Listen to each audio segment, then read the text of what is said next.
ಅಲ್ವಾ? ಹೌದಾ? ಕಾಂಗ್ರೆಸ್ ಎಲ್ಲುಡ್ತು ಸ್ವಾಮಿ ಅಂತ ಕೇಳ್ತಾ ಇದ್ದೀನಿ ಇವತ್ತಿನ ದಿನ. ಬಿಜೆಪಿ ಎಲ್ಲುಡ್ತು? ಎಲ್ಲೋ ಹಳ್ಳಿಯಲ್ಲಿದ್ದ ನನ್ನನ್ನ ದಿಲ್ಲಿಗೆ ಕರ್ಕೊಂಡು ಹೋಗೋರು ಪವನ್ ಕಲ್ಯಾಣ್ ರವರು. ಜನಸೇನಾ ಪಾರ್ಟಿಗೆ ಬನ್ನಿ ಅಂತ ಕರೀಲಿಲ್ಲ ಅವರು. ದೇಶಕ್ಕಾಗಿ ದುಡಿಯೋ ಆಗಿದ್ರೆ ನನ್ನ ಜೊತೆ ಬನ್ನಿ, ಇಲ್ದಿದ್ರೆ ನಿಮ್ ಮನೆಯಲ್ಲಿ ನೀವಿರಿ ಅಂತ ಹೇಳಿದ್ರು. ಎಲ್ಲ ಗಣ್ಯಾತಿ ಗಣ್ಯರೇ, ಯಾಕೆಂದ್ರೆ ಅವಾಗ್ಲಿಂದ ಎಲ್ಲ ಹೇಳ್ಬಿಟ್ಟಿದ್ದಾರೆ ವೇದಿಕೆ ಮೇಲೆ ಯಾರ್ಯಾರಿದ್ದಾರೆ ಏನು ಎತ್ತ ಅಂತ. ಕೆಲವು ಸಾಕಷ್ಟು ಮಾಹಿತಿಗಳನ್ನ ನಮ್ಮ ಅಣ್ತಮ್ಮಂದ್ರು ಕೊಟ್ಟಿರೋದ್ರಿಂದ ಅದನ್ನೇ ಮಾತಾಡೋದು ಬೇಡ ಅಂತ ನಾನು ಅನ್ಕೋತೀನಿ. ವೇದಿಕೆ ಮೇಲೆ ಕುಳಿತಿರುವಂತ ಎಲ್ಲ ಗಣ್ಯಾತಿ ಗಣರೇ ಹಾಗೂ ವೀರನಾರಿಯರೇ, ವೇದಿಕೆ ಮುಂಭಾಗದಲ್ಲಿರುವಂತ ಎಲ್ಲ ನನ್ನ ಜನ ಸೈನಿಕರೇ, ಪತ್ರಕರ್ತರೇ, ಮಾಧ್ಯಮ ಮಿತ್ರರೇ, ನಿಮ್ಮೆಲ್ಲರಿಗೂ ಸಹ ನನ್ನ ವತಿಯಿಂದ ಹೃತ್ಪೂರ್ವಕ ವಂದನೆಗಳು. ಕೆಲವರು ಕೇಳ್ತಾ ಇರ್ತಾರೆ ಅವಾಗ್ಲೂ ನನಗೆ ಎಲ್ಲಾದ್ರೂ ಒಂದು ಪ್ರಶ್ನೆ, ಆಂಧ್ರದಲ್ಲಿರೋ ಪಕ್ಷನೇ ನಿಮಗ್ ಬೇಕಾ? ಆಂಧ್ರದಲ್ಲಿರೋ ಪಕ್ಷ ನಿಮ್ಗೆ ಯಾಕೆ ಬೇಕು? ಪವನ್ ಕಲ್ಯಾಣ್ ಅವರ ನೇತೃತ್ವ ನಿಮ್ಗೆ ಯಾಕೆ ಬೇಕು ಅಂತ ಕೇಳ್ತಾರೆ. ಅವರಿಗೆ ನನ್ನ ಪ್ರಶ್ನೆ, ಕಾಂಗ್ರೆಸ್ ಎಲ್ಲುಡ್ತು ಸ್ವಾಮಿ ಅಂತ ಕೇಳ್ತಾ ಇದ್ದೀನಿ ಇವತ್ತಿನ ದಿನ. ಬಿಜೆಪಿ ಎಲ್ಲುಡ್ತು?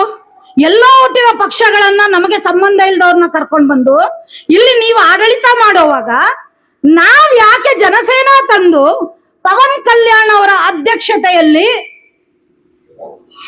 ರಾಜಕೀಯವನ್ನು ಮಾಡಿ ಒಳ್ಳೆಯ ಸುಭಿಕ್ಷವಾದ ಒಂದು ನಿರ್ಮಾಣ ಮಾಡಬಾರ್ದು, ಸಮಾಜವನ್ನ ನಿರ್ಮಾಣ ಮಾಡಬಾರ್ದು ಅಂತ ನಾನು ಕೇಳೋವಂತ ಪ್ರಶ್ನೆ.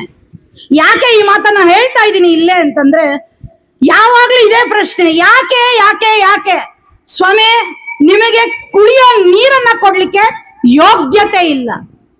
ಕಳೆದ 25 ವರ್ಷಗಳಿಂದ ಬಯಲು ಸೀಮೆಯ ಜನ ಶುದ್ಧವಾದ ನೀರನ್ನ ಕೊಡಿ ಅಂತ ಹೇಳಿ ಬಾಯ್ ಬಡ್ಕೊಂಡು ಅನಿರ್ದಿಷ್ಟಾವಧಿ ಧರಣಿಗಳನ್ನ ಮಾಡಿ ಹೋರಾಟಗಳನ್ನ ಮಾಡಿದೀವಿ.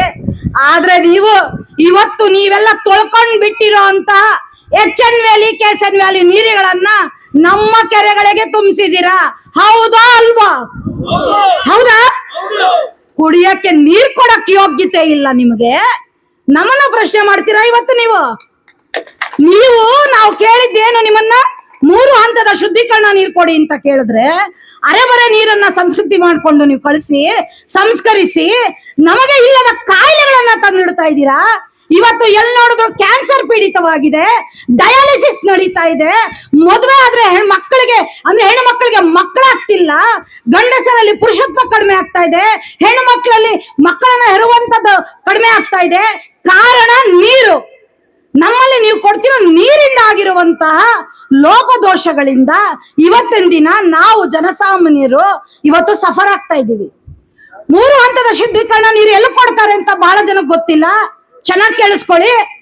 3 ಹಂತದ ಶುದ್ಧೀಕರಣವನ್ನ ಮಾಡಿ ಕಬ್ಬನ್ ಪಾರ್ಕ್ ಅಲ್ಲಿ ಗಿಡಗಳಿಗೆ ನೀರು ಕೊಡ್ತಾ ಇದ್ದಾರೆ. 3 ಹಂತದ ಶುದ್ಧೀಕರಣ ಮಾಡಿ ಏರ್ಪೋರ್ಟ್ ಅಲ್ಲಿ, ವಿಧಾನಸೌಧದಲ್ಲಿ ಫ್ಲಶ್ ಗಳಿಗೆ ನೀರು ಕೊಡ್ತಾ ಇದ್ದಾರೆ. ಅವರಿಗೆ ತೊಳ್ಕೊಳಕ್ಕೆ 3ನೇ ಹಂತದ ಶುದ್ಧೀಕರಣ ಬೇಕು. ನಿಮಗೆ ಓಟ್ ಹಾಕಿ ಗೆಲ್ಲಿಸಿದ ನಮಗೆ ಅಷ್ಟು ಕೆಳಮಟ್ಟದ ನೀರನ್ನ ಕೊಡ್ತೀರಾ ಅಂದ್ರೆ ನಿಮ್ಮ ಮನಸ್ಥಿತಿ ಎಂತದ್ದು? ನಿಮಗೆ ಆ ಯೋಗ್ಯತೆ ಇದೆಯಾ ನಮ್ಮನ್ನ ಪ್ರಶ್ನೆ ಮಾಡ್ಲಿಕ್ಕೆ ಅಂತೇಳಿ ನಾನು ನೇರವಾಗಿ ಪ್ರಶ್ನೆ ಮಾಡ್ತಾ ಇದ್ದೀನಿ ಇವತ್ತು. ಯಾಕೆ ಈ ಮಾತನ್ನ ಕೇಳ್ತೀನಿ ಅಂದ್ರೆ, ಎಲ್ಲೋ ಹಳ್ಳಿಯಲ್ಲಿದ್ದ ನನ್ನನ್ನ ದಿಲ್ಲಿಗೆ ಕರ್ಕೊಂಡು ಹೋಗೋರು ಪವನ್ ಕಲ್ಯಾಣ್ ರವರು. ಎಲ್ಲೋ ಹಳ್ಳಿಯಲ್ಲಿ ನಾನು ಮುದ್ದೆ ಮಾಡ್ಕೊಂಡು ನನ್ನ ಕೈಲಾದ ಕೆಲಸ ಮಾಡ್ಕೊಂಡು 4 ಜನಕ್ಕೆ ಏನೋ ಸಹಾಯ ಮಾಡ್ಕೊಂಡು ಕಳೆದ 25 ವರ್ಷದಿಂದ ಸಮಾಜ ಸೇವೆಯನ್ನು ಮಾಡ್ಕೊಂಡು ಕೂತಿದ್ದವಳಿಗೆ ರಾತ್ರಿ ನೀವು ಅಂತ ಡೆಲ್ಲಿ ಕರ್ಕೊಂಡೋಗಿ ಅವರದೇ ಖರ್ಚಿನಲ್ಲಿ ಫ್ಲೈಟ್ ಬುಕ್ ಮಾಡಿ 2 ದಿನ ಅಲ್ಲಿ ಇಟ್ಕೊಂಡು ಒಂದೇ ಮಾತು ನನಗೆ ಇಷ್ಟ ಆಗಿದ್ದು, ಜನಸೇನಾ ಪಾರ್ಟಿಗೆ ಬನ್ನಿ ಅಂತ ಕರೀಲಿಲ್ಲ ಅವರು. ದೇಶಕ್ಕಾಗಿ ದುಡಿಯೋ ಆಗಿದ್ರೆ ನನ್ನ ಜೊತೆ ಬನ್ನಿ, ಇಲ್ದಿದ್ರೆ ನಿಮ್ ಮನೆಯಲ್ಲಿ ನೀವಿರಿ ಅಂತ ಹೇಳಿದ್ರು. ಯಾರಾದ್ರೂ, ನಾನು 6 ಮುಖ್ಯಮಂತ್ರಿಗಳಿಗೆ ಓಟ್ ಹಾಕಿ ಗೆಲ್ಸಿದೀನಿ. ಯಾರಾದ್ರೂ ಇವತ್ತಿಗೂ ಯಾರಿಗಾದ್ರೂ ಒಳ್ಳೇದಾಗ್ಲಿ ಅಂತ ಬಯಸಿಲ್ಲ. ಓಪನ್ ಆಗಿ ಹೇಳ್ತೀನಿ ನಾನು.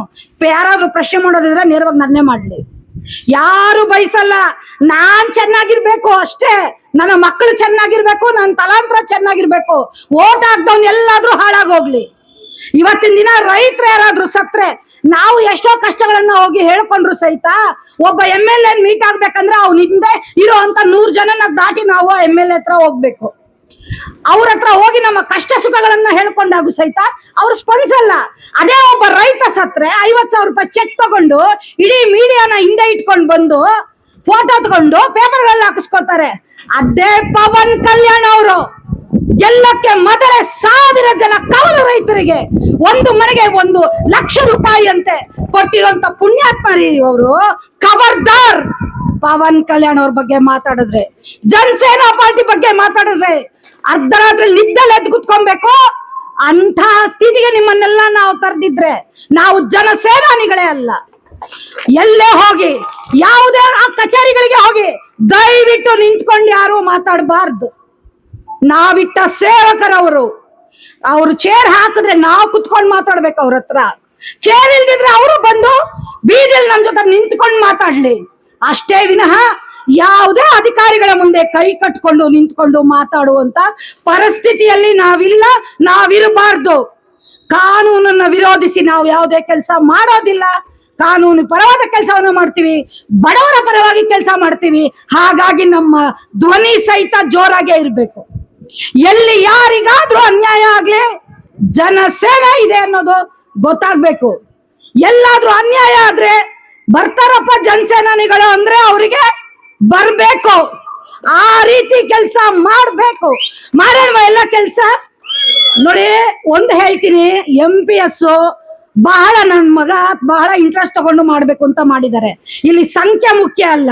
ದೊಡ್ಡವರೊಂದು ಮಾತು ಹೇಳಿದ್ರು, 100 ಕತ್ತೆಗಳಿಗಿಂತ 10 ಕುದುರೆಗಳು ಲೇಸು ಅಂತ. ನಾವು ಬೇಕಾದಷ್ಟಿದೀವ್ರಿ. ಇಲ್ಲಿರೋ ಒಬ್ಬೊಬ್ರು ಪವನ್ ಕಲ್ಯಾಣ. ಯಾರ್ ಜೈ ಜನಸೇನಾ ಅಂತಾರ ಅವರೆಲ್ಲ ಪವನ್ ಕಲ್ಯಾಣ. ಪವನ್ ಕಲ್ಯಾಣ್ ಅವ್ರು ಬರ್ಬೇಕು ಅಂತ ಅಲ್ಲ, ನಾವೇ ಪವನ್ ಕಲ್ಯಾಣ ಕೆಲಸ ಮಾಡೋಣ. ಮಾಡ್ಬೋದಾ? ಯಾವ ರೀತಿ ಇರ್ಬೇಕಂದ್ರೆ ನಮ್ಮ ಸ್ವರ ಇವತ್ತಿಂದ ಒಳ್ಳೆಯ ಮುನ್ನುಡಿ. ನಮ್ಮ ಮುಳುಬಾಗ್ಲಲ್ಲಿ, ಕೋಲಾರ ಜಿಲ್ಲೆಯಲ್ಲಿ, ಇವಾಗ ಅವಾಗಲೇ ಚಿಕ್ಕಬಳ್ಳಾಪುರದಲ್ಲೂ ಇದೆ ಪಾರ್ಟಿ ಆಫೀಸು, ಮುಳುಬಾಗ್ಲ ಆಗಿದೆ, ಬಾಗೇಪಲ್ಲಿಯಲ್ಲೂ ರೆಡಿ ಆಗಿದೆ. ಪ್ರತಿ ತಾಲೂಕಲ್ಲೂ ಪಾರ್ಟಿ ಆಫೀಸ್ ಅನ್ನ ಮಾಡಬೇಕು. ಸಂಖ್ಯೆಗಳ ಬಗ್ಗೆ ತಲೆ ಕೆಡಿಸ್ಕೋಬೇಡಿ. ನಮ್ಮದು ದುಡ್ಡಿನ ರಾಜಕೀಯ ಅಲ್ಲ, ಜನರ ಪರವಾದ ರಾಜಕೀಯ. ಅದನ್ನ ಮನಸ್ಸಲ್ಲಿ ಇಟ್ಕೊಳ್ಳಿ. ಮಾತಾಡಕ್ಕೆ ದುಡ್ಡು ಬೇಕಾಗಿಲ್ಲ ರೀ. ಎದೆಯಲ್ಲಿ ಗುಂಡಿಗೆ ಇರ್ಬೇಕು, ಗುಂಡಿಗೆಯಲ್ಲಿ ಬಲ ಇರ್ಬೇಕು. ಆ ಬಲ ಪವನ್ ಕಲ್ಯಾಣ್ ಅಲ್ಲಿದೆ. ಪವನ್ ಕಲ್ಯಾಣ್ ಅವರ ಫಾಲೋವರ್ಸ್ ನಮ್ಮ ಹತ್ರನೂ ಇದೆ. ನಾನು ಪವನ್ ಕಲ್ಯಾಣ್ ಅವರ ಅಭಿಮಾನಿ ಅಲ್ಲ, ಅವರ ವೈಯಕ್ತಿಕ ಅನಿಸಿಕೆಗಳು, ಅವರ ಕನಸುಗಳನ್ನ ಹೊತ್ಕೊಂಡಿರುವಂತ ಅಭಿಮಾನಿ ಅಂತ ಹೇಳಕ್ಕೆ ಇಷ್ಟಪಡ್ತೀನಿ. ಇನ್ನು ಮುಂದೆ ಎಲ್ಲ ಒಗ್ಗಟ್ಟಾಗಿ ಕೆಲಸ ಮಾಡ್ಬೇಕಾಗಿದೆ. ನಾವು ಜನಸೇನವನ್ನ ಬೇರೆ ಲೆವೆಲ್ಗೆ ಕರ್ಕೊಂಡು ಹೋಗ್ಬೇಕು. ಯಾವ ಲೆವೆಲ್ಗೆ ಅಂದ್ರೆ ವಿಧಾನಸೌಧದ ಮೇಲೆ ಜನಸೇನಾ ಬಾವುಟ ಆರಿಸೋ ಲೆವೆಲ್ಗೆ ನಾವು ಇವತ್ತಿನ ದಿನ ಸಂಘಟನೆಯನ್ನ ಮಾಡ್ಬೇಕಾಗಿದೆ, ಪಕ್ಷವನ್ನ ಕಟ್ಟಬೇಕಾಗಿದೆ. ಜೈ ಜನಸೇನಾ, ಜೈ ಜನಸೇನಾ, ಜೈ ಕರ್ನಾಟಕ, ಬರೋ ಭಾರತ್ ಮಾತಾ ಕಿ, ಬರೋ ಭಾರತ್ ಮಾತಾ ಕಿ. Thank you.